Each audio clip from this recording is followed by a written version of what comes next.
والصلاة والسلام على المبعوث رحمة للعالمين نبينا محمد وعلى آله والتابعين ومن تبعهم بإحسان إلى يوم الدين وبعد. السلام عليكم ورحمة الله وبركاته.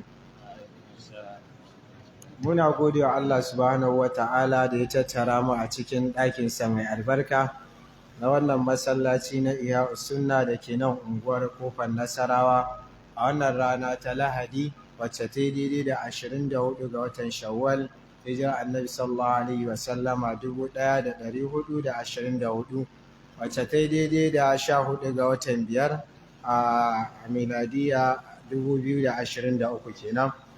Mun haɗa nan domin ɗorawa daga inda aka tsaya bayan dogon hutu da wannan jeren gwanon lakcoci suka samu saboda karatowar azumi, inda aka ɗan dakata da al'amura zuwa yanzu kuma sallah ta yi, an yi sallah an gama kuma gari ya waye za a ɗora daga inda aka tsaya. A zaman da za mu yanzu za mu samu muhadara ne ko za mu saurari muhadara mai taken lissafin da ke cikin rayuwa, wanda wannan shine zama na uku, wanda duk wanda ya saurari zama na ɗaya ya saurari zama na biyu to lalle ya fara fuskantar inda wannan muhadara ta sa gaba kenan, saboda an fara gaya wa mutum lissafin da Allah subhanahu wata'ala ya ɗora shi a kai da kuma ma yadda Allah subhanahu wata'ala yake tafiyar da al'amuransa a doron ƙasa, kuma don kai kaɗai wannan lissafin ba zai canja ba. Ya rage maka ka canja ka bi sunnar Allah domin ka cimma abubuwan da suke na rayuwarka, ko kuma ka zauna kar ka canja, canji ya zo ya tafi da kai. Allah subhanahu wata'ala ya datar da mu. Ba tsawaitawa zan yi ba, ɗan uwa wanda zai gabatar da wannan muhadara sananne ne ba sai an yi ta'arifin shi ba, shine ɗan uwa a Sheikh Muhammad al-Bukhari Sunusi Ahmad al-Ahwari Kofar Wambai Abu Muhammad.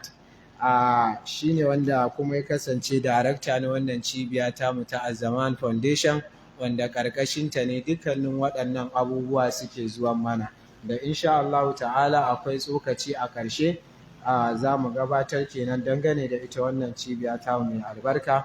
Malam falyatafaddal mashkuran wa ma'jura. Bismillah.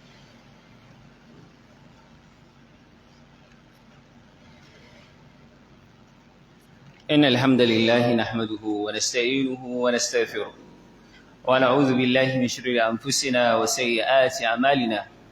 ما يهديه الله فهو المهتد ومن يضلل فلا هادي له، وأشهد أن لا إله إلا الله وحده لا شريك له، وأشهد أن محمدا عبده ورسوله.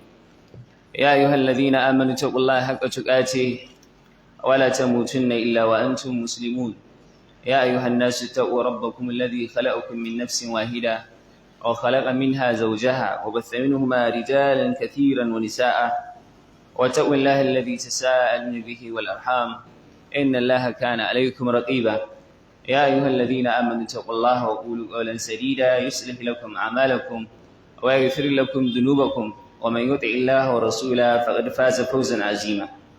وبعد، فإن أصدق الحديث كلام الله، وأحسن الهدي هدي نبينا محمد صلى الله عليه وسلم، وشر الأمور محدثاتها وكل محدثة بدعة وكل بدعة ضلالة وكل ضلالة في النار. رب اشرح لي صدري ويسر لي أمري واحلل عقدة من لساني يفقهوا قولي.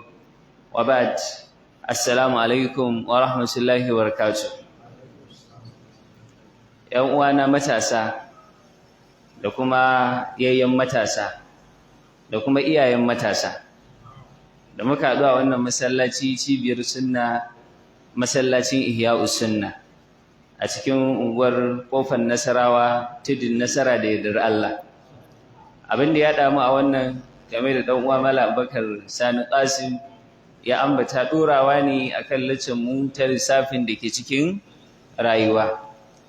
Ba dogon bayani zan ba saboda mun samu uzuri na haske, amma daga bisani Allah ya dawo mana da haske. So Allah muna roƙonka abin da ka ɗauki a cikin rayuwarmu na falala, kamar yadda Allah ka dawo mana da wannan hasken, Allah ka dawo mana da shi. Wanda bai saurari lissafin da ke cikin rayuwa ta ɗaya ba, bai kuma saurari ta biyu ba, to kamar dai ko da yaushe muna ba shi shawara ya je ya nemi ta ɗayan da ta biyu ya saurara, saboda ita wannan ɗorawa ne daga inda wancan aka bi aka tsaya. Za ka iya saurarar ta uku ka ɗan fahimci wani abu, amma in kana so ka fahimta ta haƙiƙar fahimta, to mutum lallai ya je ya ainihin wato nemi ta ɗaya da ta biyu domin ya fahimci wani saƙo ne muke magana a kansa na uku. Amma a gurguje shi ne a lacca ta ɗaya da ta biyu ta lissafin da ke cikin rayuwa, mu yi magana ne akan abu huɗu. Mu yi magana akan alƙadar, wato ƙaddara, menene ita, sannan kuma me yasa mutane suke kafa hujja da ita, masu kafa hujja da ƙaddara akan daidai da masu kafa hujja da ƙaddara akan me son zuciya. Sannan mu yi magana akan almizan, wato awo. Allah madaukakin sarki ba da kaya yake komai ba, irin yadda za mu faɗa a Hausa. Allah komai nasa yana yin sa ne wato a auni. Sannan mu yi magana akan al-ihsa, ƙididdiga, wato komai a bi shi, a ƙididdige shi, a san ya yake gabansa da bayansa. Kuma mun yi magana akan abin da ya shafi al-hisab, wato lissafin kenan, wanda daga nan ne aka tsago ita lissafin da ke cikin rayuwa. Ayar da ta rage mana a wancan karatu mu yi magana a kanta game da lissafi, shine yau za mu ɗora a kanta domin 'yan uwa su fahimci inda aka dosa.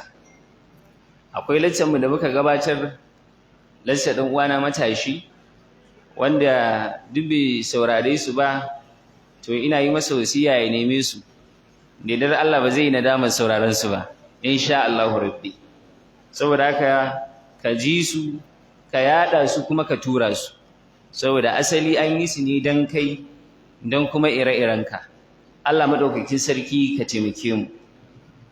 Farawa da faɗin Allah ta'ala game da lissafi. Allah maɗaukakin sarki ya yi bayani a ƙarshen suratun Naba'i, ƙarshe-ƙarshenta, game da ni'imar da ya tanada wa wa'inda suke ɗan aljanna. Duk da mun yi bayani game da ma'anar inna Allah yarzuqu man yasha'u bighairi hisab. Muka ce in ka ji Allah ya ce yana azurtawa ba tare da lissafi ba, ba wai ana nufin Allah bai san abin da ya bada bane. Ina fatan mu gane. Yawa kai yanzu in ka dumbuzo ka ce na baka ba tare da na lissafa ba, abin nufi baka san adadin abin da ka bayar ba. Amma shi Allah in ya ce ya bada abu bi ghairi hisab, ba wai bai san iya abin bane. Abin da ake nufi shine a lissafin ka kai dan adam, to wannan abin bi ghairi hisab ne, ba zai iya lissafuwa ba. Baka da kwakwalwar da za ta lissafa ta, baka da na'urar da za ta san adadinta. Muka bada misali da kamar yashi. Yanzu duk inda ka ga ƙwayar yashi a duniya, duk yadda za ka ga sahara nan da kake ganinta, Allah ya san yashi guda nawa ne. To amma kai yanzu aka ce ka lissafa yashi, me za ka ce? Bi ghairi hisab. Ina fatan mu gane. Me ma'anar bi ghairi hisab a gurinka? Ba zai lissafa ba. Amma a gurin Allah ya san adadin yashin ko bai sani ba? Ya sani. To Allah ya ce inna lil muttaqina mafaza. Haƙiƙa masu kiyaye dokokin Allah suna da matsirata. Hada'iqa wa anaba. Wasu lambuka ne waɗanda aka cika su da inibi. Wa kawa'iba atraba. Sannan da wasu wato sa'annunku, ina fatan mun gane, amma kuma akasinku, ina fatan kun gane. Hatara dai ko? Yawwa. Wa kawa'iba atraba, akwai sa'annunku kuma akasinku. Atraban wanda suke tsare kun juna, wato ba tsofaffi ba kuma kakanni ba babanni ba, kamar dai ku amma akasinku. Ina fatan mun gane. Da kuma wasu kofuna cikakku, ma'ana kofi ne wanda aka cika shi da abin sha, ko na giya, ko na ruwa, ko na nono, ko na wani dai abin sha. A aljanna ba a ƙwauro. ina fatan mun gane. Amma ko a gidajen masu kuɗi a duniya maka gaba ɗaya ka maka mi ka lissafe shi, wasu haka suke yi. To ga gaya musu gaskiya, kai a robar almajirai kake ci mai zurfin nan, ina fatan mun gane. Yawa to wannan shi ne. To saboda haka shi Allah ka san dihaqa, kofunan a cike suke. To duk da Allah ya faɗi wannan sai ce jaza'an min rabbika ata'an hisaba, wato sakamako ne kuma kyauta ne daga ubangijinka, hisaban bi ma'ana mahsuban, alisafe yake. Ame alisafe yake saboda me abundance a aljanna komai baza-baza ne, komai buji-buji ne, ina fatan mun gane. Yawa komai haka zaka ganshi da yawa. To dan karkai tunanin irin wannan ni'imar da Allah ya zuba a cikin aljanna Allah ma bai san adadinta ba, sai ce ata'an min rabbika me ata'an hisaba, ko jaza'an min rabbika ata'an hisaba, wato Allah ya nuna maka ya san me ya bada. Misali yanzu ni cikin yan aljanna wani an ce za a bashi mata nawa, ina fatan mun gane, adadi da yawa ko ba yawa? Da yawa. Wani za a bashi raƙuma, dawakai, kayan marmari, abubuwa da yawa. To wani sai ya ɗauka kamar kawai Allah bai san adadinsu ba, sai Allah ya ce wannan sakamako ne daga Ubangiji, amma kuma hisaban mahsuban, abin a lissafe yake. Wannan za mu iya yin istinbadi in mun ga dama, mu ce wannan zai nuna mana halarci idan kai ma za ka gayyato mutane walima, to ka yi shi kai ma ata'an hisaba. Kar kai abincin da asali mutum 10 zai isa, ka je ka ba da tiket ga mutum 50. Ina fatan mun gane. Kaga yanzu ka gayyato su ne su yi mi, su yi kokawa. Ka gayyato su ne su yi mi, su yi kokawa, irin abin da yake faruwa a reception. Sai ga gashi duk mutane manyan gari duk an sha shadda, an ci hula, an ci menene, amma kuma sai a hango comrade ana da gimar me aka girma ya faɗi. Ina fatan mun gane. So kai ma in ka tashi zaka wani abu na walima, ka yi a lissafi nawa ne kuma nawa zaka gayyata. Allah ya dace da mu. Lissafin da ke cikin rayuwa a lissafa take, kuma nasara a cikinta a ƙa'ida take.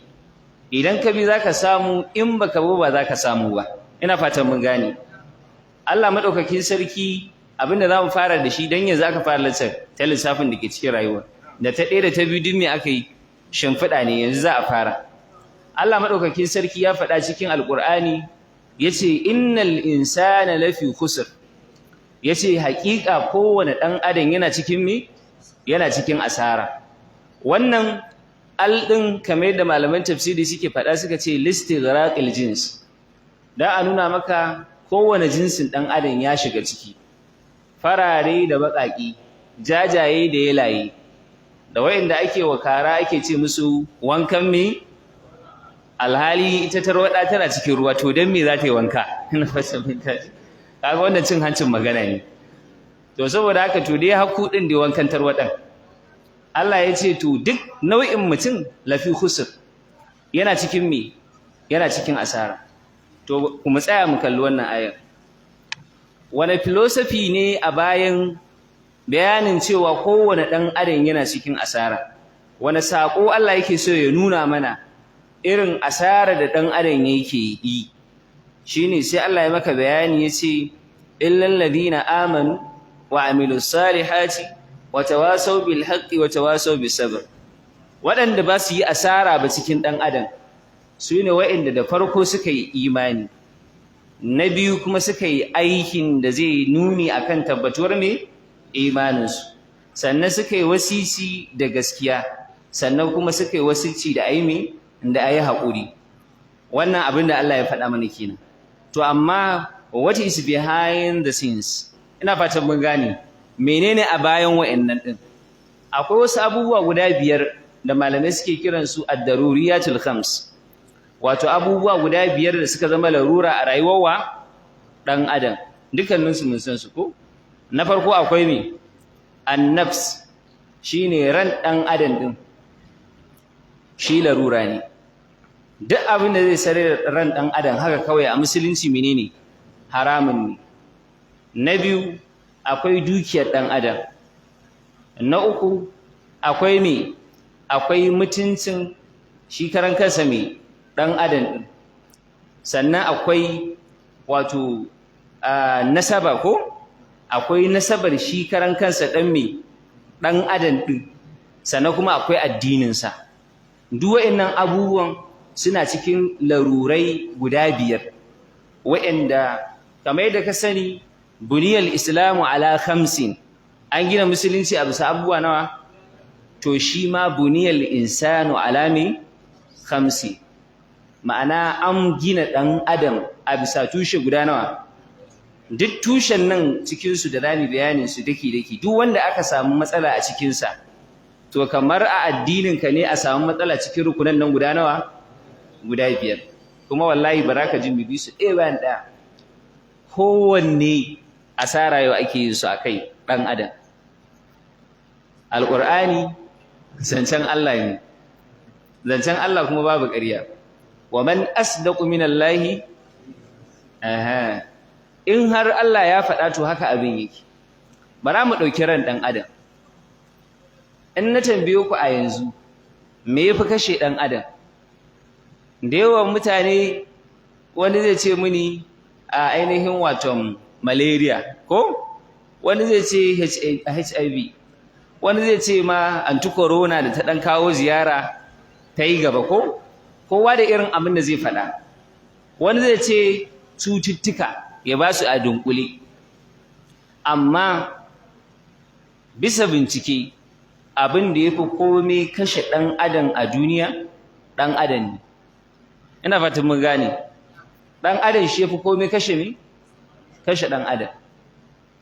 Shi ne idan ka ɗauko yaƙe-yaƙe da ake yi, waye yake haddasa yaƙe-yaƙe? Wa ake kashewa yaƙe-yaƙe?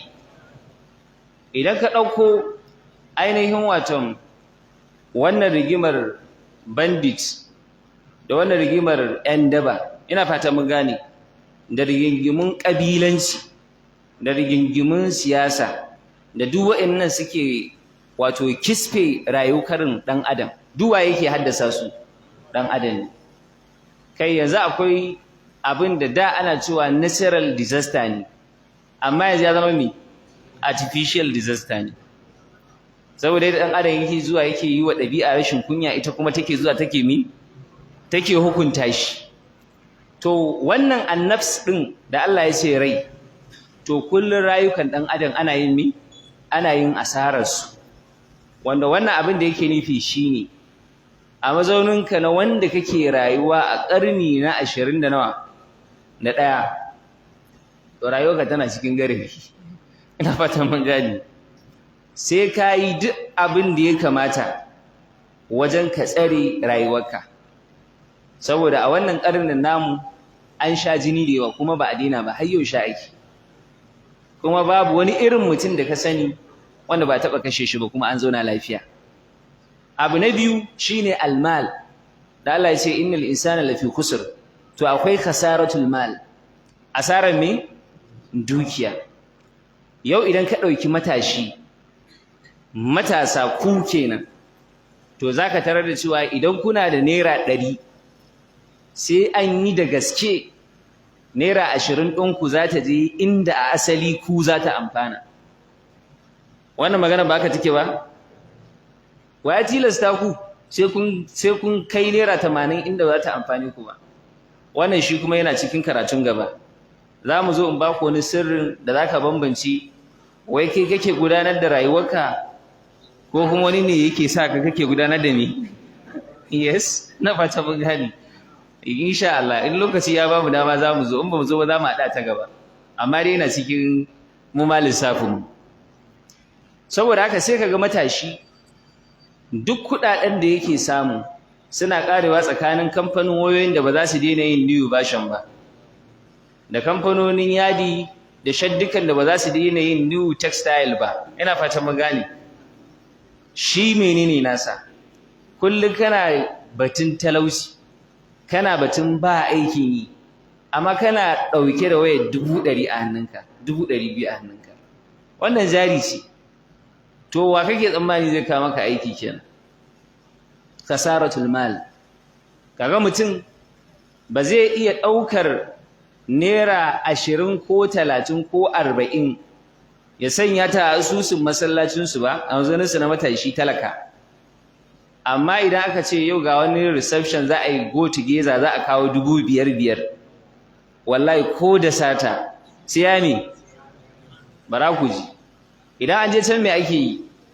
Wata munafikar kaza ce wacce a ka'idar in dai har za a nufa Allah, kaza ba ta wuce 500 ba. Ina fatan in har Allah aka nufa ba ta wuce 500 ba. Amma ka za a si kaza a 2,000 da nawa? To amma bara ka ji inda ake fanshewa. Shine kazar za ta sha hoto. Ina fatan mun gane. Za ta sha me? Sai a tura a status. Yanzu kaza ta biya me kenan? Allah ya shirye ku. Wannan haske na baku, ragowar sai ku karasa. Abu na uku shine al'aqal. Hankali yana cikin ad-daruriyatul khams. To shi ma yanzu a wannan zamani sai kai da gaske wajen ka rike hankalinka. Wallahi malam, ina fata magani. In ba haka ba ko kana zaune wani zai kida ma kai ne ya birkita ka. Akwai abin da ake yin hacking na computer, to ana iya yin hacking din tunaninka. Kana zaune kawai wani ya saka maka wani tunani ya shige ma cikin kwalwa, sai ga ka fara yin aiki da shi baka ankara ba. Yanzu idan ka dauko gaba ɗaya concept na kaɗe-kaɗe da waƙe-waƙe da raye-raye, a da can asali, ku ji wannan magana da nake faɗa muku tana da matuƙar muhimmanci. A da can asali kaɗe-kaɗe da waƙe-waƙe da mawaƙa, to ana musu kallon taɓaɓɓu ne. Ina fatan mun gane. Daga bisani ne da duniya ta fara zama lalatacciya, ina fatan mun gane, shine sai mutane suka ba su darajar da ba su da ita. Shi yasa za ku ga ai kafirai daga cikin abin da suke aibata Annabi sallallahu alaihi wasallam sai su ce li sha'irin majnun, sai su ce wa Annabi mawaƙi ne kuma ba shi da hankali. To ashe kenan su a wancan zamanin lokacin da Annabi yake raye, idan aka ce maka wani mawaƙi ne kai, yabo aka yi ko suka? Suka ne. Saboda a wancan lokacin suna da fahimtar cewa mawaƙi yana tare da shedan ne. Duk ideas ɗin da mawaƙi yake faɗa, to daga shedan yake samunsa. Ina fatan mun gane. To saboda haka sai in suka ce mutum mawaƙi ne shi, suna nufin wannan mutum yana tare da shedanu. To kenan kana tare da shedanu, yabo ne ko suka? To amma yanzu idan nayi sabo waka, ina fatan mun gane, ba kama misali, ba kama suna, ina fatan mun gane, in dai mutane suka karbe ta da wannan wakar da bata wuce minti 4 ba ko minti 5, in dai dumar ta fita yadda ya kamata, to zan iya tara abin da lecturer da yake biyu yake shekara 30 yana lecturer bai samu ba. Ana yi ko ba yi? Su waye suka tara masa kuɗin nan, masu hankali ne ko mahaukata? Wannan ko kuma ƙarashin ku ne. To ku ji da kyau, akwai abubuwa da yanzu fina-finai, harkar ƙwallo, wannan entertainment ɗin na ƙarya, wannan shi ma akwai bayani a kansa a gaba, wanda dukkaninsu in ka kalla nau'i ne da ake yi wa mutane ne sace musu hankulansu, sai a kai hankalinka inda ba nan ya kamata ka je ba, kai kuma sai ka bi shi, sai ga baki ɗaya rayuwar matashi ta sauka daga asalin abin da ya kamata ya sauka. To hankalinka a matsayinka na matashi sai ka yi da gaske ka tsare shi.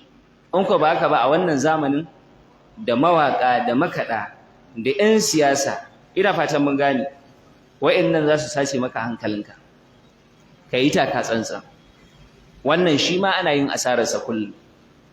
Abu na hudu shine nasabar ɗan adam.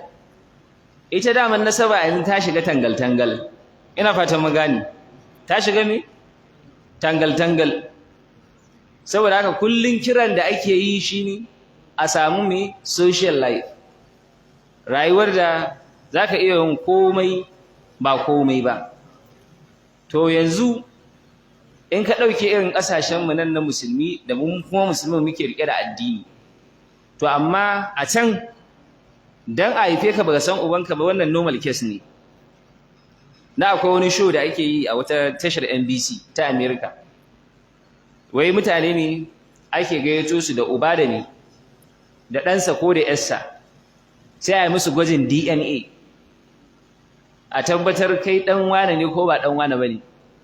To duk wanda yake da shakku cewa babansa ba babansa ba ne, ko uban da yake shakku ɗansa ba ɗansa ba ne, to sai ya je shirin sai a yi hira da shi ya faɗi hujjojin da yake nuni akan wannan ba ɗansa ba ne ba. To sai a je a yi gwajin DNA, kafin a gama shirin za a kawo gwajin, sai a saki result ɗin a TV kowa ya gani. To da yawa da an ce result ɗin ya saba cewa wane ba ɗanka ba ne, sai ga mutum wani yana ta murna yana jin daɗi, wani kuma uban ya fasa kuka. Shekara 20 yana wahala da ɗan da ba mai ba, kuma da mai shi ba batun Allah ballantana ya ce zai samu ladan kyakkyawan aiki. Shi ya za a gurinsa ya yi ne sai kuka. Wani ɗan shi ma da an gano ubansa ba nasa bane, shi ma sai kuka, saboda yanzu wancan gadon da ubansa ya tara wannan miliyoyin sun zama ba nasa ba kenan. To wannan nasabar matasa, duk wani kiraye da za a yi muku akan ku lalace, ku ji da kyau, wallahi ku ba lalatattu bane ba, kuma ku musulmi ne, ko kuma ku mutanen kirki ne masu albarka. Allah ya ƙara muku albarka. Kada ku amsa kiransu, kada ku ji su, kada ku yarda da su. Duk wani kira da nuna maka ai an waye, kai kana wani dan dukunkunewa, ka zo a dan fita dan dare ne dan menene, kai yar wuta ce da zafi ba zafi, ka gaya masa da zafi. Ina fatan mun gani. Ka ce masa qul naru jahannama ashaddu min, ka gaya masa wutar jahannama akwai zafi. Idan bai fahimci me kuke nufi ba, ka gayyace shi wajen mai soya kosai, ka ɗauki garwashi ka ce ya taka. Idan ya minti 2 ba tare da ya cire kafarsa ba, ka ce sai mu je reception din, ni ma yanzu aji da ni. Ba dai na ji club bane, aji. Wannan rayuwar da kake ganin ta, bayan za ta mayar da kai matsiyaci, to kuma in ba kai wasa ba, za ta sanya ka a halin depression, wanda daga ƙarshe wallahi sai dai ka koma shaye-shaye ko kuma ka kashe kanka. Ku ji da kyau, wannan ita ce magana ta gaskiya. To nasaba ita ma ana kawo mata hari a sunan yancin mata, a kyale mata su duk abin da ana kawo ta a sunan a kyale mace ta yi dogon karatu, ta yi dogon karatu ba tare da ta yi aure ba, sai a soke aure a kawo su dalilai da ba su dalilai ba. Sai a ce ai matan kudu wata sai shayi shekara 30 take sai bayan ta yi digiri 30 sai ta yi aure. To tsakani da Allah, matar kudu yana fatan mutane ta yi shekara 30 ba ta yi aure ba, kai ka isa ka ba da hujja cewa komai lafiya? Ka isa ka ba da wannan hujjar? To shi musulmi haka ce rayu. Akwai wani malaminmu da ya je NYSC wata jiha ba kamun suna, sai ake magana akan lalacewa, sai yake cewa ai a Kano za ka iya samun matashi ɗan shekara 30, bal ma ɗan sama da shekara 30, bai yi aure ba kuma bai taɓa sanin mace ba. Duk abokanansa sai suka haɗa baki suka ce da sunan Jesus kai maƙaryaci ne. Wato abin ya ne kenan, ya gunduma, ta yadda yanzu ba zai yi ma a ƙaryata shi ba, sai an nemi taimakon Jesus. Ina fata mun gani. Saboda su a gurinsu hankali ba zai kama ba. A ce ka haura shekara 17 ɗin nan, wannan ƙuruce 17, ka haura wuta 20 ɗin nan, ka ɗan hawo sama ɗin nan, duk a ce wai ka tsallake lafiya, gaji kai da sunan Jesus kai dai makaryaci ne. To kuma amma bil haƙiƙa yana yiwa ko ba yiwa? To kaga kenan kai waccan da'awar ba kai za ta amfana ba taka bace ba asali. Mu ji da wannan. Sana abu na 5 shine addini. Wannan shi ma addini yana cikin abin da ɗan adam kullum yake asararsa. Cikin hadisai masu ban tsoro game da tashin alƙiyama, Annabi sallallahu alaihi wasallama yake cewa alƙiyama za ta tashi a lokacin da wasu mutane za a ambaci sunan Allah, sai a yi shuru, a tafi tunani. Allah ba mala kaga dai a Qur'ani ba abin da ya maimaitu na kalma sama da sunan wa. So sai ai sai a ce to bara dai mu je wajen goggo, muna da wata tsohuwa a gidanmu, bara a je gurinta ko ta taba sanin wani mai sunawa, sai a je gurin kaka. Kaga ayyami ya ta'azzara, a ce kaka yanzu muna tattaunawa ne sai muka ji an ambaci sunan wa, da cikinmu ba wanda ya taba jin wannan suna. Shine sai muka zo gurinki mu ji ko irin alewa ta da, ina fatan mun gane, kun ga jiya kun ga yau, sai ya tsohuwa kenan ta gyara murya ko za ta bada labari, sai ce mu ma can muna yara mun taba ji an ce akwai wani wa sunansa Allah. Yau a ƙarshe alƙiyama za ta tashi akan waɗanda su wanda ma zai ga musu akwai Allah ma ko sunan Allah ma ba su samu ba. Kaga lissafi yayi me wannan da'awa da ake yi ta haɗe addinai, nuna interface ko da wancan wai kowa duk ɗaya ne, to ƙarya ne. Da abin da aka ga maka duk ɗaya ne, da wannan abu nawa kenan aka ce ma duk ɗaya ne, to ƙarya aka yi. Ko san me dalili? Saboda da duk ɗaya ne ba za a ba su lambobi daban-daban ba. Kuna gane logic ɗin? Yanzu za a ɗauko maka ɗaya da ɗaya a ce abubuwa ne daban-daban?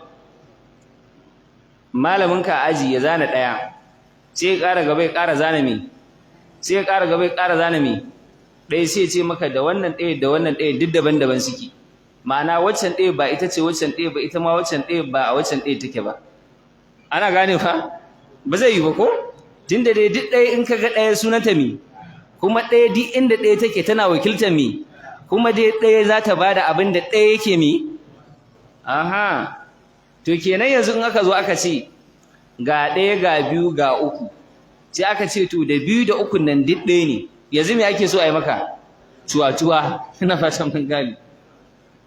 Saboda duk abin da yake ɗaya ne to ɗaya ne kawai. To da aka ce addinin Kiristanci, aka ce addinin Yahudanci, aka ce addinin Musulunci, wannan Musulunci, Yahudanci, Kiristanci ya nuni akan ba abu ɗaya bane ba. Kowanne akwai inda yake me? Yake komawa. To wannan kenan. Haka nan da'awar da za a yi maka a mazonin a rage zafin addini, wasu suna da tsananin addini. To bawan Allah ka ji da kyau. Idan kana nufin tsananin addini shine wuce gona da iri a cikin addini, mu ma muna tare da kai. Domin akwai ƴan wuce gona da me? To ba nan muke magana ba. Idan kana magana akan tsananin addini shine yin addini yadda Allah ya faɗa, to mu ka sa mu cikin masu tsananin addini. Ina fatan mun gane. Wannan ita ce gaskiyar magana. Saboda haka idan na zo na tsaye da gemu, haka ne ko? Ai an gane dai ko? Yawwa to alhamdulillah. To amma bari in je can ƙasa. Idan na dangale wando, ina fatan mun gane. Wani yazo ya ce mini ai wannan abin tsanani ne. To sai a ce masa ƙarya kake munafikin Allah. Wannan abin addini ne. Annabi sallallahu alaihi wasallam shi yace a dangale tufafi, kada a bar tufafi ya wuce idan sa me? Wannan shine bayani. Amma yanzu a ce saboda dangale wando kawai sai a gani wata rana na fito da ni daga gajeren wando irin na wani da yake tafiya kwallo. Aka ce ya sayyidi ina zaka je? A kasuwa ban tafi mana. A ya sayyidi ina zaka je? Makaranta. Gajeren wando ne. Ai annabi ne ya ce a dangale wando. Yanzu shi ma na za a ce a bawan Allah ka ji tsoron Allah. Wannan karatun ba mu san inda ka zo da shi ba. Haka nan mace idan ta saka hijabi ba za a ce mata mai tsananin addini ba. Saboda musulunci ne karantar a tsaye da a sa me? An gane karatun? Saboda haka tsayi da dokar Allah babu tsanani a cikinta. Duk abin da Allah ya ce a yi, duk abin da Nabi sallallahu alaihi wasallam ya ce a yi, to ka rukunkume shi, wannan shine daidaitaccen addini. Zalika ad-dinul qayyim, wannan shine addini tsaye. Amma idan wai kai sako-sako da addinin ka ne wai dan a ce ma kai mai sukar ra'ayi, bawon Allah ka halaka. Walan tarda anka al-yahud walan nasara hatta tattabi'a millatahum. Saboda haka wannan kenan. To wayannan abubuwa guda biyar da na ambata mana su da Allah ya ce dan adam yana cikin asara. Yanzu cikin misalan da na bamu mun fahimci asarar da ake ko mu fahimta ba. To kowa ya je ya zauna ya nutsu ya ga cikin waɗannan abubuwan guda biyar ta ina ake zirare masa, ta ina zai rufe bankinsa daga daina zirarewa. Abu na biyu shine how to sell yourself to yourself. Ya za ka sai da kanka, ya za ka sai da kanka zuwa ga me? Zuwa ga kanka. Misali wannan logic ne na kasuwanci. Idan misali ka je kasuwa, wannan tishu ce, wannan ita ma tishu ce, ma'ana tishu guda biyu irin su sak, amma ita wannan sai aka ɗan ƙara wani abu a jikinta na ja, aka rubuta irin symbol ɗin na I love you. Ina fatan mun gane. Ga kuma waccan parasol ba I love you. Idan ka tashi zuwa ka siya, wacce za ta fi jan hankalinka ka siya? Me isa? Saboda addition ko? An ƙara mata me? Wani abu da waccan me? Ba ta da shi. Ba shi ne da ake muku wayoyi ba a ce wai version new menene? Sai wacce a ɗan ƙara mata RAM, wacce a je a rage mata, wacce a je a sa mata can, a ta rarraba muku hankali. To kai ma mutum a mazauninka na mutum, bari a nuna maka kimiyyar da za ka yi wa kanka daily price. Kullum ta Allah ka ba wa kanka farashi. Ka ɗauka an turo ka ne ka siyi kanka. To idan yanzu na baka kuɗi sunanka Bashir, na ce je ka so min mafi kyan Bashir. Ina fatan mun gane. Ka so min standard Bashir. Ina fatan mun gane. Ka so min trustworthy Bashir. A nawa za ka zo ka so kanka? Shin ma za ka kawo kan naka? Kuna gane Hausar? To, yadda abin yake shi ne, akwai abu biyu da kullum za ka yi su, hanya mafi sauƙi da za ka wa kanka addition a rayuwa. Kana ƙara wa kanka wani abu, sai darajarka ta ƙara ƙaruwa. Kana ƙara kanka wani abu, sai darajarka ta ƙara ƙaruwa. Abu na farko shi ne, ka ɗauki kanka kana da muhimmanci. Ina fatan mun gane. Wato kada ka dinga yin acting a mazaunin wani mutum ne kai mara ma'ana, mara galihu, mara tunani. Wato ka ɗauki kanka cewa kai mutum ne mai mutunci, mai muhimmanci. Na ta faɗa wata magana ko inda nake cewa ba zai yiwu ba a cikin rayuwa a ce kafi kowa muhimmanci ko? Amma dai kai a cikin rayuwarka kai kafi kowa me? Wannan ita ce gaskiyar magana. To idan kana ɗaukar kanka mai muhimmanci, wannan zai buɗe maka damar da zaka gano su masu muhimmanci ya suke wa rayuwarsu. Yanzu duk mutum da yake da muhimmanci mara sana'a ne? Duk mutumin da yake mai muhimmanci jahili ne? Duk mutumin da yake mai muhimmanci ɗan shaye-shaye ne? Duk mutumin da yake mai muhimmanci ɗan daba ne? Duk mutumin da yake mai muhimmanci ɓarawo ne? To duk characters da aka ce ga masu muhimmanci suna da ita. To idan kana ɗaukar ka kanka mai muhimmanci, to wannan account ɗin da ka ba wa kanka zai dinga baka damar kana yin attraction zuwa ga wayannan ɗabi'u. Kuma na gaya mana na ce wannan yana daga cikin hikimar da ya sanya Annabi sallallahu alaihi wasallama a majalisarsa ba a wasa da lamarin yara. Ba a wasa da lamarin me? Ko korarsu a majalisar Annabi ba a yi sallallahu alaihi wasallam. Saboda ana son yaran su ji suna da me? Muhimmanci. Yau ga yaro kamar Abdullahi bin Abbas zai zauna a majalisar Annabi sallallahu alaihi wasallama da Alhaji Abubakar Siddiq. Mutunci ya zo ko bai zo ba? Dole consciously, unconsciously, ko ma wata lilili ce sai yayi koyi da sayyidina Abubakar a wata ɗabi'ar. Haka nan a ce yaro kamar Abdullahi dan Umar yana kusa da Alhaji Usman bin Affan. Ina fatan mun gane. Shi ma zai masa tasiri ko ba zai masa ba? To mu yanzu muna yi wa mutanen ɗabi'ar da za su sa su ji less value, ba su da daraja. Wannan shi ma sai mun gyara shi. shi yasa turawa sun fahimci wannan tun matakin farko.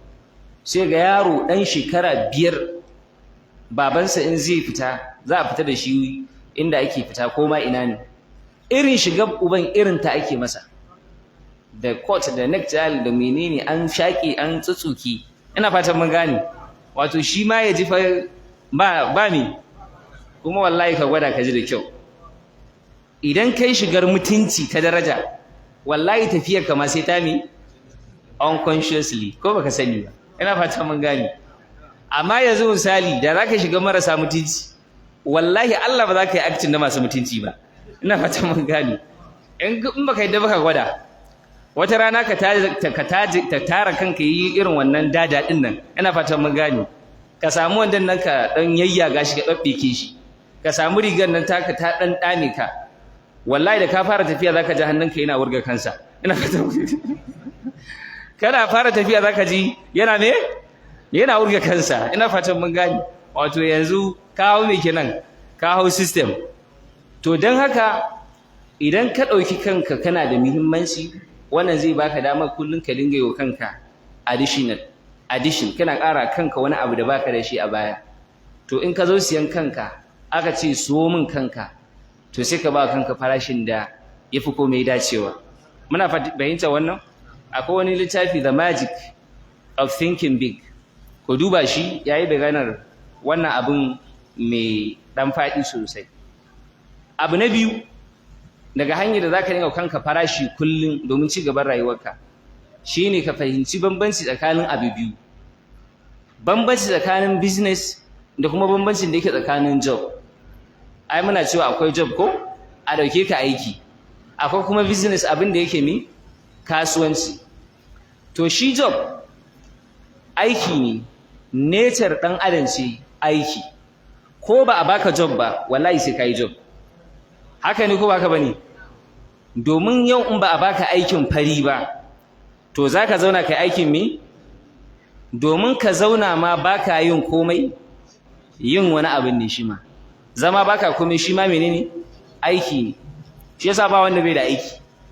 Akwai wanda bai da aiki a duniya? Yawa ka zauna din ma ai rashin aikin, to shi yanzu rashin aiki shine aikinka. An gane a ko? Yawa. To akwai kuma abu biyu shine business, kasuwanci. To ka fahimci wannan. Job is a human, but business is an art. Ina fatan mun gane. Wato ka samu aiki ɗabi'a ce ta ɗan adam, ko an baka aiki a kamfani kaza, a makaranta kaza, wannan dole ne sai kai aiki ko baka da aikin komai. Amma business is an art. Yana buƙatar intellectual power. Ina fatan mun gane. Me wannan nake so ne isar mana a wannan maganar shine muna rasa damammaki ta ƙin yin zurfafa tunani akan mas'alolin rayuwa. Abinda Allah ya mana shi in abundance shine damar tunani, amma kuma kaɗan ne daga cikin mutane suke iya zama ma lokacin da za su yi tunani. Yanzu wannan meditation ɗin da ake magana, kalwa ba shine malamai suke cewa kalwa ba? Ka zauna ka yi kalwa da kanka. Yanzu wane ne kullum yake da lokacin da zai zauna ba zai kashe waya zai wannan kawai ya zauna yayi tunani? Ka zauna kawai kai tunani, at-tafakkur malam.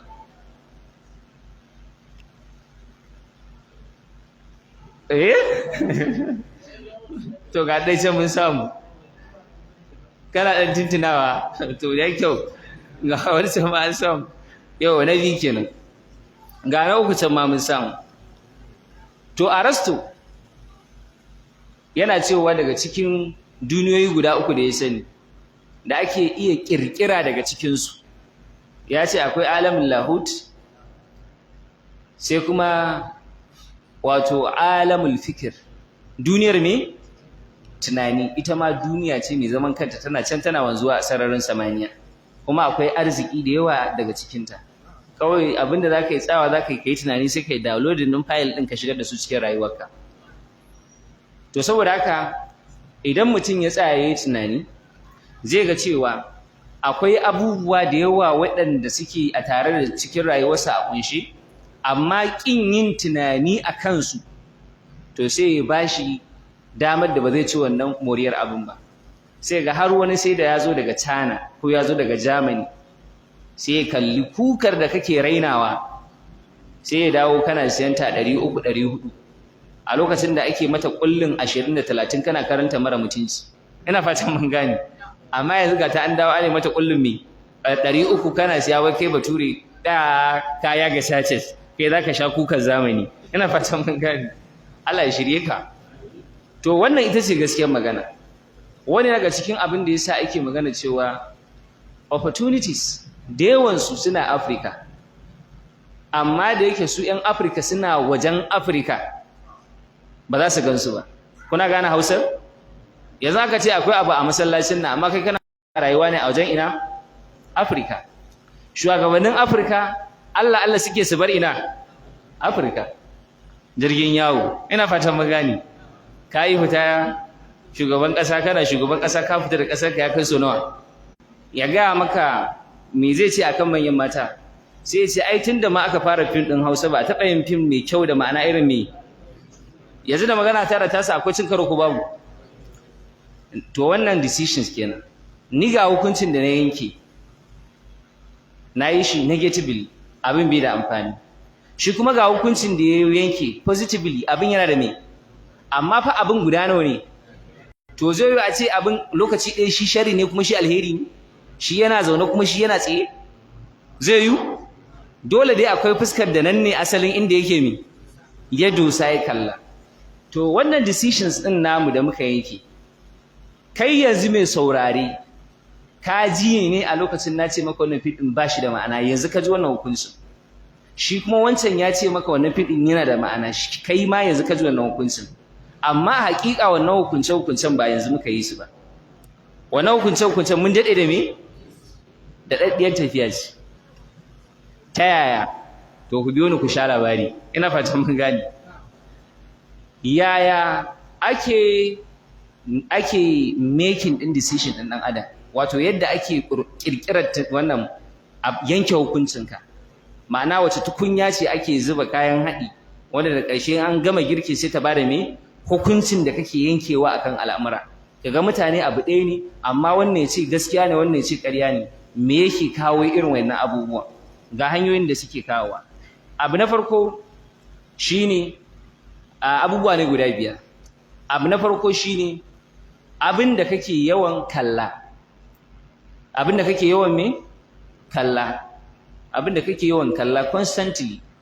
Fina-finai, series, gonaki da makamantan irin wayannan abubuwan, ƙwallon ƙafa da ƙwallon kwando, duk ire-iren duk abin da ka sani na da yake ƙarƙashin wannan watch ɗin, to ka ce min ɗaya kenan. Abu na biyu, what you listen. Abin da kake me? Sauraro.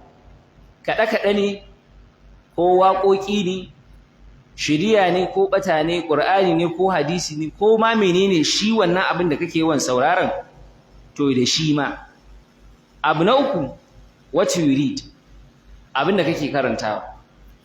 Musulunci ne ko kafirci ne, boko aƙidanci ne ko sunnanci da salafiyanci ne. Ina fata mun gane. Shiriya ne ko ɓata ne, to shi ma wannan yana ciki. Sai what you touch. Abin da kake yawan me? Kake yawan taɓawa.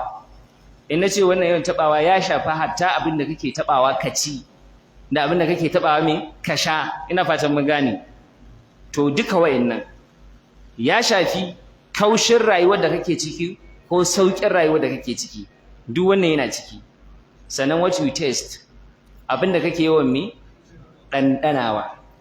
To duka wa'annan da suke sense organs naka a mazauninka na ɗan adam, to feeding ɗinsu kake yi kullum, ka sani ko baka sani ba. Duk abin da ka kalla lokaci za ta ajiye mashi, ko da kai a gurin ka manta yana nan ajiye. Subconscious mind ya ajiye maka shi. Abin da kake karantawa, abin da kake yawan sauraro, yawan abin da kake ambatawa, duk waɗannan abubuwan, to a ƙarshen waɗannan abubuwan su ne suke creating din decision naka a wajen ɗan adam.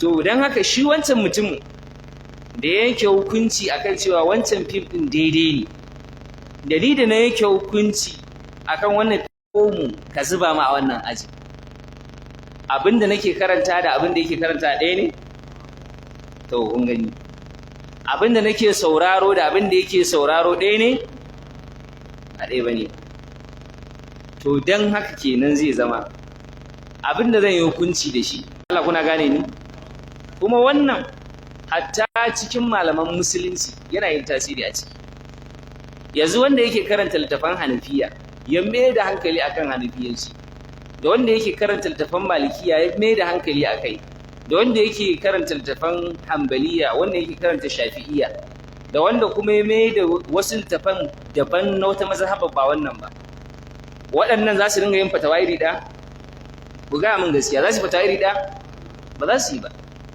kuma kowa gaskiya ya faɗa a mahallinsa ina fatan mun gane shi da wancan ka buga masa waya ya ce sallaka ta lalace sai ka saki ina fatan mun gane abin da ya faɗa sunansa me gaskiya shi kuma wannan da ya ce maka wannan ai ba wata matsala sallaka tana me to shi ma me ya faɗa gaskiya ya faɗa me yasa ji haka saboda mashayarsu ba ɗaya bace ba saboda haka tumbuɗin da za su yi ma shi ma me da Allah kuna ganewa to wannan shine jahili sai ce shi fa an raba maka kai ina fatan mun gane su malaman nan sun fi hada rigima ko baka ji wani suna faɗa sai ce wallahi malamai kaga ba fitinannu irin malamai fahimta haka wani zaka yi malam in yayi coci daga sama ya ji wancan malamin ya ce haramun ya buga teburi wannan sai dariya ya ce halal ina fatan mun gane sai ce wallahi ba fitinannu irin malamai to a gaya maka malam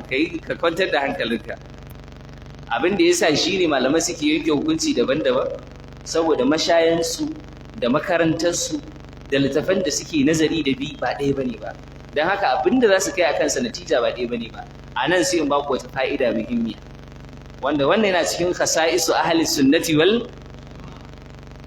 shine duk abin da malami ya faɗa maka duk muninsa kada ka tada hankalinka kada ka yi rigima kada ka ce masa kafiri arni abu ɗaya za ka nema ka ce baka hujja shi kenan kawai ya baka me yawwa ita hujja ita ce maganin kowa yana fatan ban gane dan wance ya ce maka saurari kiɗa ba komai kai ka tada hankalinka ce masa za ka yi malam ba ne me dan wance ya ce maka haramun ne shi ma tambaye shi malam ba ne me to kai kuma sai ka duba ka gani wane ne hujjar su tafi kusanci da alkur'ani da sunnar manzon Allah sallallahu alaihi wasallam sai ka me shikenan an huta ko ba huta ba an huta saboda haka ita hujja ita ce maganin rigima wayannan abubuwa guda biyar da na ga muku wanda su suke making din decision din adam shine dazu nake ga muku cewa ta hanyar su ne mutum zai iya gane cewa a rayuwarsa wai shi ne gwamnan rayuwarsa ko wasu ne suke gabanin ɗin rayuwarsa wannan shi ne abin da nake nufi a wancan magana yanzu idan ya zamto duk littafan da kake karanta na yammacin turai ne babu sirki da na ibnu taymiya ko ɗaya kaga wannan ku ce min ɗaya kenan na biyu duk fina-finai da kake kalla da duk abubuwan da kake bi na documentary duk na arna ne babu na iyad kunaibi babu na ahmad da adush a ciki ina fatan mun gane na biyu kenan na uku idan to duk abin da kake saurara kaɗe-kaɗe ne da waƙe-waƙe da waƙoƙin turawa da na hausawa duka ka haɗe jinsu kake yi sannan na hudu idan zanto abubuwan da kake taɓawa akwai haramun da me da yawa ka fiye taɓa malam Allah ya shirye ka to a magana ta gaskiya ra'ayinka da na musulmai ba zai zamto ɗaya ba ko da ko kana da awar kai menene kai musulmi ne wannan shine asalin tushe boko aqidanci da Allah kun gane saboda haka musulmai ne ƴan uwanmu suna magana irin tamu suna yin sallah kamar tamu ƴan unguwanmu kabilanmu amma za ga duk abin da za a soki musulunci da su ake mi duk inda za a kushe alherin musulunci da musulmai da su ake mi sai kai ta mamaki to yau mamakin ka ya ƙare ka ji dalili shine mashayarka da tasu me da haka hukuncinka da nasu be lakum dinukum an gama rigima ko ba gama ba an ce sura minti biyu. A'a to bara mu gani a minti biyu za mu iya ƙara abu ɗaya. To bara mu ƙara abu ɗaya. Ina fatan mun gane. Wayannan abubuwan da dai na gaya mana wanda suke cikin sense organs namu, to akwai kuma ƙarin haske da zan ƙare mana anan. Kun san an ce kwamfuta akwai abin da ake zuba mata input ko? Ita kuma sai ta fitar da me? To kai ma ƙwaƙwalwarka haka take. Ina fatan mun gane. Yanzu duk wayansu abubuwan da nake faɗa muku, abin da kake karanta, abin da kake gani, abin da kake saurara, duk wannan su ne a mazanin me? Input kenan. To result ɗin da ƙwaƙwalwarka za ta fitar na decisions, wannan shi kuma shine me? Output. Shine sai ga to ga su duk musulmi ne, to amma kuma za ka ga wannan sunansa Muhammad, wannan sunansa Muhammad. Wannan yana buga teburi sai an yi ƙarin aure, shi kuma wannan yana buga teburi an danne wa mata haƙƙinsu don me za a haɗa su huɗa ƙarƙashin mutum ɗaya. Kuna gane ni? Wannan yana cewa idan yaro ya yi ba daidai ba a samu tsumagiya a zane shi ba tare da an yi masa rauni ba. Wannan sai ya gyara necktie, ina fata mun gane, sai ce children's right, ina fata mun gane.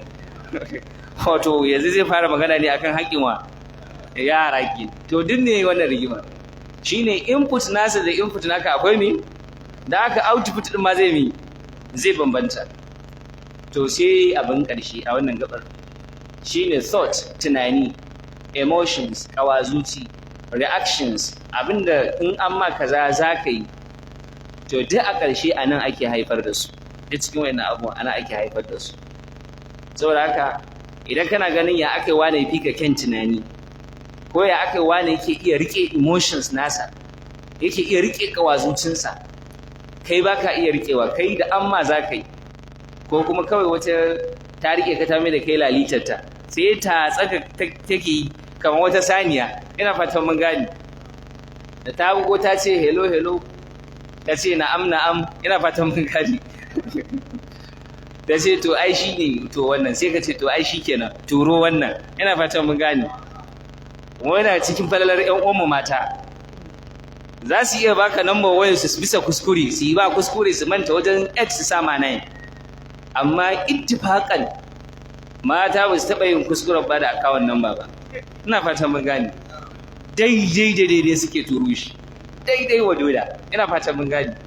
To in kai ma baka iya rike wannan emotions naka ba, sai wata mai da kai saniyar tasa. Sai abin da zamu rufe da shi a wannan gabacin lokaci yana matso mu, shine cikin lokacin da Allah ya baka 24 hours a rayuwarka, to ƙwaƙwalwarka kamar soso ne. Shi kuma soso yana zuƙa abu ko baya zuƙa? To haka ƙwaƙwalwa take kamar wani magnet ne. Duk inda take vibrating take, neman bayani take, zuƙa abu take. Yanzu da ka ji wata ƙara sai ka me? Sai ka juya. Me yasa ka juya? So kake ka san me ya kawo me? Ma'ana ƙwaƙwalwa tana neman information. Da ka ji wata ƙara sai idan kai kan gurin. Me yake wannan me? Ƙarar. Ƙwaƙwalwa tana neman me? Information. Da ka ji zafi a ƙafarka, ƙwaƙwalwa ta turo maka saƙo, tana buƙatar a turo mata da bayanan gaggawa. Me yasa ɗan yatsan ka yake zafi ne a yanzu? Tana buƙatar bayanai. To abin da wannan magana take nufi shine, ko dai ka zaɓi da me za ka cika ƙwaƙwalwarka, ko kuma ka ƙyale ƙwaƙwalwarka ita da kanta ta cika kanta da abin da ta ga dama. Da Allah kun gane Hausar? Saboda haka ko ka yi aikin wannan memorin da Allah ya baka, idan biliyan gigs ne ma misali, idan baka cike shi da karatu da Qur'ani da hadisi da komai ba, wallahi ba zai tafi a banza ba. Ba zai tafi me? A banza ba. Ita dai wannan ƙwaƙwalwar taka sai ta nemo bayanai, ta nemo information da sai ta cike wannan gurbin da Allah ya bada shi a cikin ƙwaƙwalwarka, ba zai tafi a banza ba.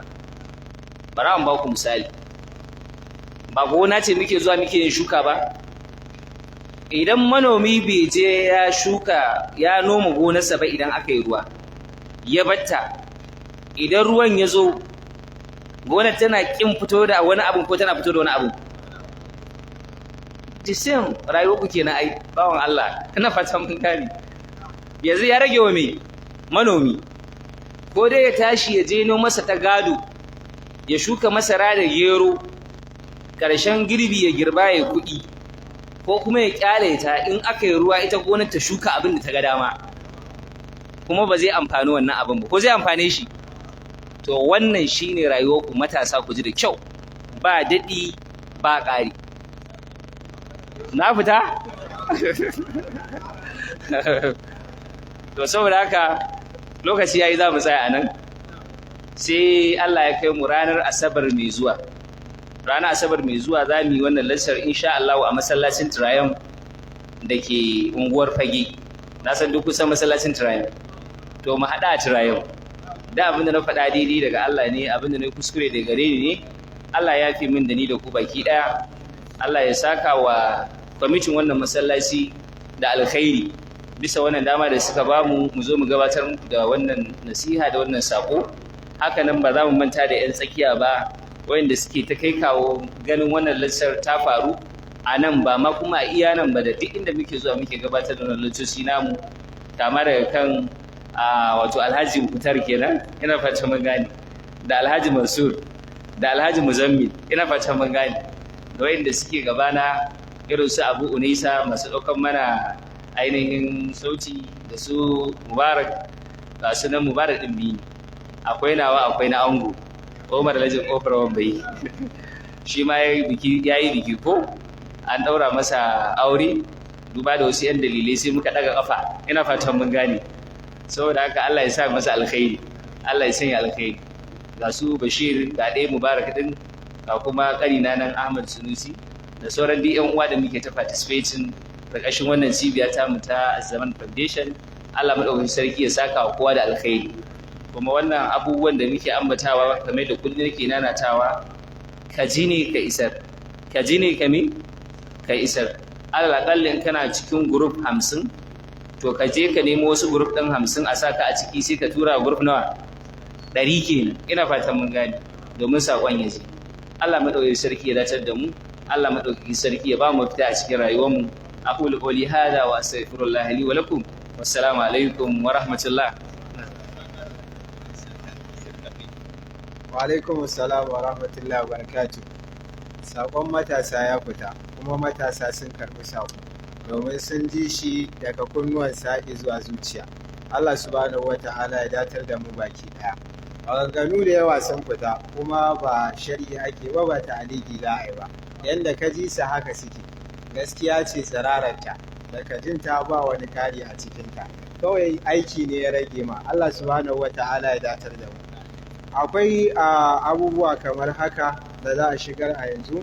Akwai wannan cibiya ta mu a yanzu da muke gabatar da wannan muhadara ta kai kenan wata 8 da kafuwa. A cikin wannan wata 8 Allah subhanahu wata'ala ya sa mun cimma abubuwa kamar haka da za a ambata na cikin nasarorin da Allah subhanahu wata'ala ya ba mu.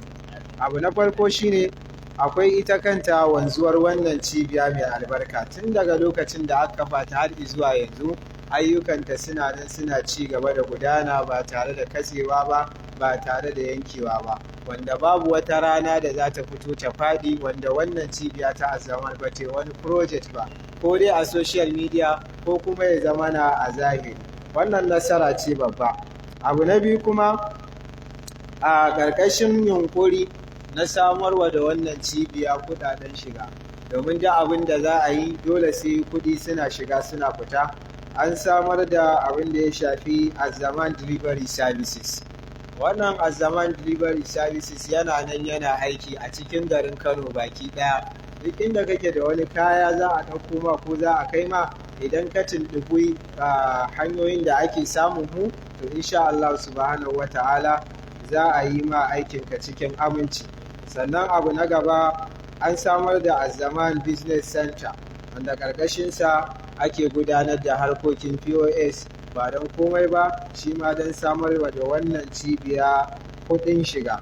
Sannan abu na hudu da aka cimma a wannan lokaci, akwai nasarar kammala rubuta littafai guda 2. wanda darakta na wannan cibiya a Bukari Alhawari ya samu damar rubuta su. Na farko akwai saƙaƙƙen al'ajabi daga sihirin tunani. Wannan shine littafi na farko wanda aka kammala rubuta shi a yanzu haka. Na biyu kuma akwai kalmomi 1001 game da addini da rayuwa. Shi ma a yanzu haka an kammala rubuta shi, kawai bugu suke jira. Allah subhanahu wata'ala ya bada yadda za a buga su. Sannan abu na gaba akwai kacici da aka gabatar a cikin watan Ramadan wanda aka yi wa take daga taskar azzaman, da mutane da yawa daga nan unguwar ma sun yi participating a ciki, kuma an raba kyaututtuka da duk wannan an yi shi ne saboda ƙarfafa gwiwar ɗaliban ilimi kan abin da ya shafi addininsu da rayuwarsu. Sannan abu na shida akwai lakcoci da aka gabatar wanda daga ciki akwai ɗan uwana matashi daga ta 1 zuwa ta 7.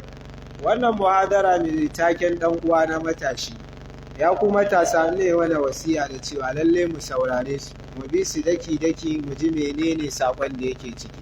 Kuma in dai kana da wani aboki ko wani masoyi wanda kake ji da shi, to gaskiya kakka kyale shi ba tare da ka tura mai waɗannan lakcoci ya saurara ba. Sannan abu na ƙarshe shine wannan muhadara da aka gabatar mai taken lissafin da yake cikin rayuwa, wanda a yanzu kenan an saurari zama na 3, kuma kamar yadda aka yi sanarwa insha Allah ran Asabar za a saurari zama na 4 a masallacin Juma'a na Triumph da ke Fage.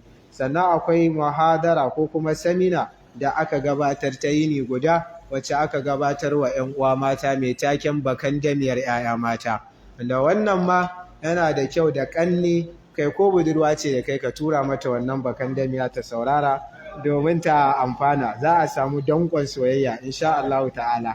Sannan sanarwa ta gaba sanarwa ce da ta danganci ɗaliban ilimi. Akwai karatun zaure da aka shirya shi ma dai ƙarƙashin wannan cibiya ta mu ta Azzaman, wanda zai dinga zuwa ne ranar Juma'ar ƙarshen watan miladiya, wato ana gobe sanitation kenan kamar yadda aka saba, wanda a karan farko ne aka sa wannan rana ɗaya. Idan abu ya tura insha Allah ta'ala kuma abubuwa za su ci gaba da wanzuwa. Littafi guda 2 ne aka sa a yanzu haka. Akwai littafin sunan na al-Imam Tirmidhi, Allah ji kansa da rahama, wanda aka zaɓo shi saboda ɗaliban ilimi, wanda kamar yadda kuka sani littafi ne da yake a karan kansa littafi ne na fiqihu. Za ku fuskanci menene abin da ya shafi fiqhun ibada da sauran abubuwa. Sannan a gefe guda kuma littafi ne na mustalahul hadis, abubuwa na hukunce-hukuncen hadisi da sauran abubuwa akwai sa a ciki. Sannan kuma malam al-Imam Tirmidhi yana kan abin da ya shafi fiqhul ikhtilaf, fiqhun da yake nuna mai sabanin ra'ayi da kuma yanda ake hada ra'ayin guri guda. Kaga ce malam kamar yanda aka yi bayani, wannan malami ya faɗa wannan ya faɗa, ka ce an buga ma kai. A'a, ba kai ne, ba kanka aka buga ba, kai ne ka buga kanka. Domin fa bashir ibad alladhina yastami'una alqawla fayattabi'una ahsana. Ashe za su ji kowane zance amma suna bin mafi kyau ne, ba suna bin mai kyau ba. Kowanne koda mai kyau ne to amma akwai mafi kyau, don haka sai ka bi mafi kyau a matsayinka na mai hankali. Sannan kuma akwai littafin da ya shafi littafi na 2 wanda yake shine alwadih fi usulil fiqh, wanda littafi ne na usulul fiqh, wanda kuma duk ɗalibi ya san muhimmancin wannan fanni, domin da shi ne za ka fahimci alkur'ani da sunnar annabi sallallahu alaihi wa alihi wa sallama. Sannan kamar yadda kuka sani littafi ilimi ne wanda yake da sarkakiya a cikinsa. In ba zama kai a gaban malamai aka yi mai bayaninsa ba, to tabbas za ka dinga haɗa kashi a cikinsa. Allah ya datar da mu. Sannan dangane da manufarmu ga matasa kuwa, wannan muhadara kaɗai ta isa ta nuna irin farin fatanmu da farar zuciyarmu dangane da matasan da muke rayuwa a tare da su. Sannan abu na ƙarshe shine dama an riga an sanar a lakca ce wacce za a yi a Triumph ɗin, wannan kenan zama na 4, sai kuma dukkanin abubuwan da muke gabatarwa kama daga na rubutu ko na audio ko na bidiyo da sauran abubuwa gaba ɗaya, to suna zuwa a dukkanin accounts ɗinmu na social media wanda suke da ɗauke da sunan Azzaman Foundation. Muna da account a TikTok, muna da shi a YouTube channel, muna da shi a Facebook, muna da shi muna da groups a WhatsApp, muna da shi a Telegram, wanda dukkanin wannan ka tallata wa ɗan uwanka matashi wanda ka fi ƙauna da ma wanda kake ƙauna da ma wanda baka ƙauna baki ɗaya. Allah subhanahu wata'ala ya datar da mu, Allah ya mana gamdakatar, Allah ya mana jagora. Wassalamu alaikum wa rahmatullahi wa barakatuh. Yawwa. Abin da ya rage in ambata a maganarsa shine game da karatun ƙarshen wata. Shi wannan karatun ƙarshen watan da wannan cibiya ta mu ta sa matasa wanda zai dinga zuwa duk ranar Juma'a ta ƙarshen wata, wanda ni ne zan gabatar da karatun. Ina fatan mun gane karatun sunan Tirmidhi da wannan littafin alwadi fi usul fiqh na malam al-Ashqar. To a yanzu haka akwai fam ɗinsa na wannan karatu an zo da shi, yana tare da sakatarenmu, kuma kuɗin fam ɗin kamar yadda muka saka a ciki, duba da cewa kuna siyan wayoyi masu tsada, da sai muka so mu sa 5,000. To amma daga ƙarshe dai sai aka sa naira 500 kacal. Ina fatan mun gane. Saboda haka mutum duk wanda yake da sha'awa zai iya zuwa yanzu bayan idan da sallah ga Mubarak nan sai ya si fam ɗin a gurinsa. Sannan na biyu, kamar yadda na ambata, wannan dama ce da mutum zai koyi ba iya hadisi da fiqhu ba gaskiya. Akwai abubuwa da yawa da za ka koya. Saboda haka ina sa rai insha Allah wannan ya zama ɗan ba da ta yadda wannan cibiya ta mu ta azzaman wata rana da yardar Allah za mu samar da malamai da yardar Allah, da yardar Allah, da yardar Allah. Wannan shine fatan. Saboda haka ka hanzarta domin lissafin mu ma a lissafe muke. Ina fatan mun gane. Yawa shi fa ɗin a lissafe yake, kuma adadin waɗanda ake so a ɗauka su ma me a lissafe suke. Saboda haka Allah ya taimake mu, Allah ya mana albarka, Allah kuma ya cika mana burukan mu na alkhairi. Wassalamu alaikum.